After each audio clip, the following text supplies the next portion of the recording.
ತುಮಕೂರು ಜಿಲ್ಲೆ ಚಿಕ್ಕನಾಯಕನಹಳ್ಳಿಯಲ್ಲಿ ಹಸಿರು ಕ್ರಾಂತಿಯ ಪಿತಾಮಹ ದೇಶದ ಪ್ರಥಮ ದಲಿತ ಪ್ರಧಾನಿ ಬಾಬು ಜಗಜೀವನ್ ರಾಮ್ ರವರ ಪುಣ್ಯ ಸ್ಮರಣೆಯನ್ನು ಆಚರಣೆ ಮಾಡಲಾಯಿತು.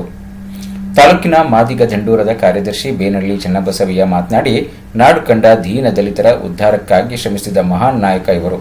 ಇವರ ಸ್ಮರಣೆ ಮಾಡುವುದು ನಮ್ಮೆಲ್ಲ ಕರ್ತವ್ಯ ಎಂದರು. ನಂತರ ಮಾತನಾಡಿದ ಡಿಎಸ್ಎಸ್ ತಾಲೂಕು ಅಧ್ಯಕ್ಷ ಲಿಂಗದೇವರು, ಜಗಜೀವನ್ ರಾವ್ ಸ್ವತಂತ್ರ ಪೂರ್ವದಲ್ಲಿ ದೇಶದಾದ್ಯಂತ ಕಾರ್ಮಿಕರಿಗೆ ಇಎಸ್ಐ ಪಿಎಫ್ನಂತಹ ಅನೇಕ ಯೋಜನೆಗಳನ್ನು ಮತ್ತು ನೀರಾವರಿ ಯೋಜನೆಗಳನ್ನು ತಂದಂತಹ ಮಹಾನ್ ಚೇತನ ಎಂದು ಬಣ್ಣಿಸಿದರು.